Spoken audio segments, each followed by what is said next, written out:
আজকে আমরা শুনবো হযরত নূহ আলাইহিস সালামের জীবনী। একদা অনেক বছর পূর্বে পৃথিবীর লোকজন সত্যের পথ ভুলে গিয়েছিল। তারা ভুলে গিয়েছিল যে আমাদের আল্লাহ তাআলা পৃথিবীতে কী জন্য পাঠিয়েছে।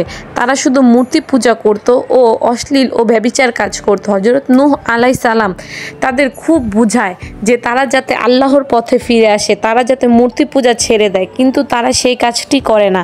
তারা এই কথাটি বুঝতে পারে না, তারা খুব জেদি ছিল। একদিন হযরত নূহ আলাইহিস সালাম তাদের বলল যে তোমরা আল্লাহর পথে চলে আসো, না হলে আল্লাহর কাছ থেকে শাস্তি চলে আসবে। তখন তারা হযরত নূহ আলাইহিস সালামকে নিয়ে খুব হাসি ঠাট্টা করে। তারা তাদের মূর্তি পূজায় ব্যস্ত হয়ে যায়। তারা বলে শাস্তি আসতে দাও, আসতে থাকুক। হযরত নূহ আলাইহিস সালাম প্রায় 100 বছরেরও বেশি সময় ধরে সেই লোকদেরকে বুঝাতে থাকে যে তারা যাতে আল্লাহর পথে চলে আসে, কিন্তু তারা আল্লাহর পথে চলে আসতে রাজি হয় না। এক পর্যায়ে হযরত নূহ আলাইহিস সালাম তাদের প্রতি খুব বিরক্ত হয়ে যায়, কারণ তারা কোনোভাবেই বুঝতে চায় না, তারা আল্লাহর পথে ফিরে আসে না, তারা তাদের মতো জীবনযাপন করতে থাকে। হযরত নূহ আলাইহিস সালাম তাদেরকে বলে তোমরা আল্লাহর পথে চলে আসো, না হলে আল্লাহর কাছ থেকে খুব শীঘ্রই শাস্তি চলে আসবে। তারা এই কথাটিকে উপহাস মনে করে উড়িয়ে দেয়, আল্লাহর পথে ফিরে আসে না।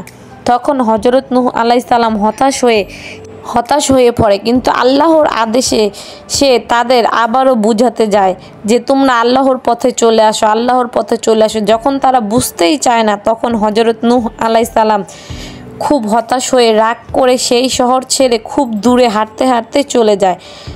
তখন হযরত নূহ আলাইহিস সালাম সেই শহর থেকে প্রায় 200 কিলোমিটারেরও বেশি দূরে চলে এসেছে।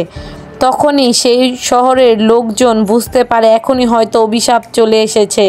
সেই শহরের আকাশ মেঘ খুব জোরে জোরে গর্জন করতে থাকে। সেই শহরের লোকজন বুঝতে পারে আমাদের শাস্তি খুব শীঘ্রই এসে পড়বে। সেই শহরে খুব জোরে বৃষ্টি চলে আসে। তখনই তাদের এক মুরব্বী তাদের উদ জাতি ও এর পূর্বে যত ধরনের কাফের জাতিরা ধ্বংস হয়ে গিয়েছিল সেই জাতিদের ঘটনা শোনায় যে আল্লাহর আদেশ পালন না করলে আল্লাহ কিভাবে তাদের ধ্বংস করে দিবে। এবং তারা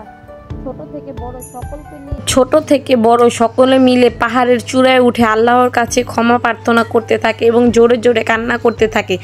তাদের কান্নার শব্দ এক পাহাড় থেকে আরেক পাহাড়ে বাড়ি খেতে থাকে। তারা আল্লাহর কাছে খুব কান্না করে ও মন থেকে ক্ষমা প্রার্থনা করে।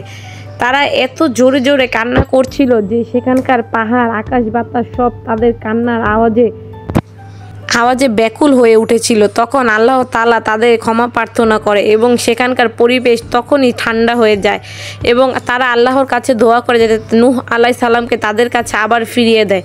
কিন্তু তখন হযরত নূহ আলাইহিস সালাম খুব দূরে চলে গিয়েছিল। সে তখন একটি জাহাজের উপর উঠে পড়েছিল সমুদ্র পাড়ি দিবে বলে। সে জাহাজে করে সমুদ্র পাড়ি দিচ্ছিল। দিনের বেলা জাহাজের অবস্থা বা সমুদ্রের অবস্থা ঠিকই ছিল, কিন্তু রাত্রের অন্ধকারে সমুদ্রে এমন প্রবল ঢেউ ও ঝড় উঠতে থাকে যে মনে হচ্ছিল এখনই হয়তো জাহাজটি ডুবে যাবে। জাহাজের লোকজন সব পাগলের মতো ছুটাছুটি করছিল, এদিক থেকে ওদিক, ওদিক থেকে ওদিক, হয়তো আমরা এখনই মারা যাব। তখন তারা জাহাজটিকে হালকা করার জন্য জাহাজের ভিতর যত ধরনের মালামাল ছিল সকল মালামাল এক এক করে নদীতে ফেলতে থাকে এবং আল্লাহর আদেশে তাদের জাহাজের পিছনে এক বড় তিমি মাছ ঘুরতে থাকে মুখ খুলে হা করে। তখন সেখানকার লোকজন বুঝতে পারে না যে তারা এখন কি করবে। তারা এক এক করে নদীর ভিতরে যত মালবহন ছিল ও ভারী মালামাল ছিল নৌকার ভিতরে সব এক এক করে নদীতে ফেলতে থাকে।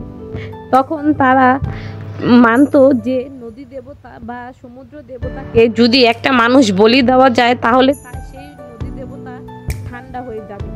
তারা তখন ঠিক করে পায় না যে তাদের মধ্যে কাকে নদী দেবতার কাছে বলি দেওয়া হবে। তখন তারা বলে আসো আমরা একটি লটারি করি, যার নাম উঠবে তাকে নদী দেবতার কাছে বলি দেওয়া হবে। তখন তারা লটারি করে এবং লটারিতে হযরত নূহ আলাইহিস সালামের নাম উঠে আসে। তখন তারা জানতো এই জাহাজের ভিতর সব থেকে সম্মানিত লোক হচ্ছে হযরত নূহ আলাইহিস সালাম, তাই তারা তাকে আরেকটি সুযোগ দেয় এবং আবার লটারি করে। দ্বিতীয়বারও লটারিতে হযরত নূহ আলাইহিস সালাম এরই নাম উঠে আসে। তখন তারা হজরত নূহ আলাইহিস সালামকে আরেকটি সুযোগ দেয় এবং আবার লটারি করে। তৃতীয়বারও হজরত নূহ আলাইহিস সালামেরই নাম উঠে আসে। তখন হজরত নূহ আলাইহিস সালাম বুঝতে পারে হয়তো আমি আল্লাহকে আদেশ না মেনে এখানে চলে এসেছি, এর জন্য আল্লাহ চায় যে আমি এখান থেকে পড়ে যাই। তাই হজরত নূহ আলাইহিস সালাম কাউকে না বলে হঠাৎ করে জাহাজের কিনারায় উঠে এসে জাহাজ থেকে লাফ দেয় এবং সমুদ্রে পড়ে যায় আল্লাহর নাম নিয়ে, বলে আমাকে আল্লাহই হেফাজত করবে। তখনই আল্লাহর আদেশে বড় তিমি মাছটি হজরত নূহ আলাইহিস সালামকে তার মুখের ভিতর গিলে নেয় এবং আল্লাহর আদেশে হজরত নূহ আলাইহিস সালামকে নিয়ে তিমি মাছটি সমুদ্রের তলদেশে পৌঁছে যায়। তখন হজরত নূহ আলাইহিস সালাম 3 ধাপ অন্ধকারের ভিতরে ছিল।